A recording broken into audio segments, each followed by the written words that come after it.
भारत में पिछले 10 वर्षों में पेपर लीक, केंद्र और राज्य परीक्षाओं का आर्थिक विश्लेषण। एक ऐसी समस्या जिसने लाखों युवाओं के भविष्य को दांव पर लगा दिया है। सरकारी नौकरियों और उच्च शिक्षा में प्रवेश के लिए आयोजित होने वाली परीक्षाओं में पेपर लीक एक बड़ी चुनौती बन गया है। ये सिर्फ एक शैक्षणिक मुद्दा नहीं, बल्कि एक गहरा सामाजिक और आर्थिक संकट है।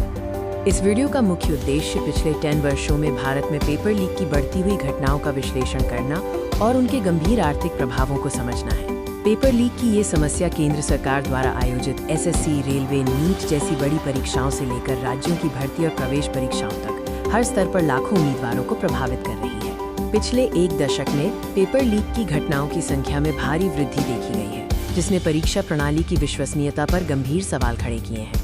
एसएससी, रेलवे और नीट जैसी महत्वपूर्ण केंद्रीय परीक्षाओं में बड़े लीक हुए हैं, जिसके कारण परीक्षाओं को रद्द करना पड़ा और उम्मीदवारों को वर्षों तक इंतजार करना पड़ा। राजस्थान, उत्तर प्रदेश, बिहार, मध्य प्रदेश सहित कई राज्यों में भी दर्जनों भर्ती परीक्षाओं में पेपर लीक हुए हैं, जिसने लाखों स्थानीय युवाओं के सपनों को चकनाचूर कर दिया है। पेपर लीक का प्रभाव केवल छात्रों पर ही नहीं पड़ता, इसका एक बड़ा आर्थिक पहलू भी है। ये अर्थव्यवस्था और सरकारी खजाने पर भारी बोझ डालता है।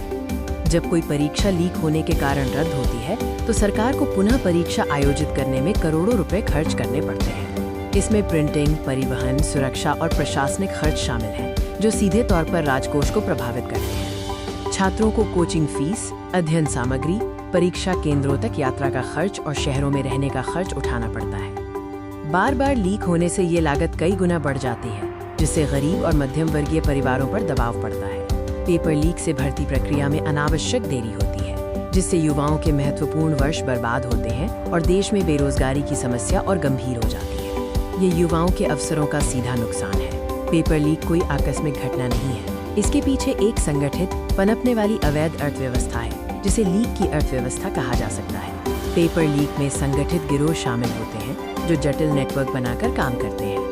ये गिरोह परीक्षा से पहले लाखों रुपए में पेपर बेचते हैं, जिससे अवैध धन का एक बड़ा कारोबार चलता है। कुछ बड़े पेपर लीक में धोखाधड़ी में शामिल राशि करोड़ों रुपए तक पहुंच जाती है। ये दिखाता है कि ये संगठित अपराध कितना बड़ा और प्रभावशाली हो गया है।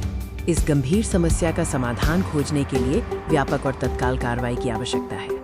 परीक्षा प्रक्रियाओं में अत्याधुनिक टेक्नोलॉजी जैसे कि ब्लॉकचेन और एआई आधारित सुरक्षा प्रणालियों को शामिल करने की आवश्यकता है, ताकि पेपर की सुरक्षा सुनिश्चित की जा सके। पेपर लीक को गैर जमानती अपराध बनाने और संगठित गिरोहों के खिलाफ सख्त कार्रवाई करने के लिए मजबूत कानूनी ढांचे की आवश्यकता है। पेपर लीक भारत की परीक्षा प्रणाली में एक कैंसर बन गया है, जो योग्यता और न्याय के सिद्धांतों को नष्ट कर रहा है। लाखों मेहनती और योग्य युवाओं के लिए पेपर लीक का मतलब है सालों की मेहनत का बर्बाद होना और भविष्य पर अनिश्चितता का बादल छा जाना। सरकार, प्रशासन और समाज को मिलकर इस राष्ट्रीय समस्या को हल करने के लिए निर्णायक कार्रवाई करनी होगी, ताकि हमारे युवाओं का भविष्य सुरक्षित हो सके।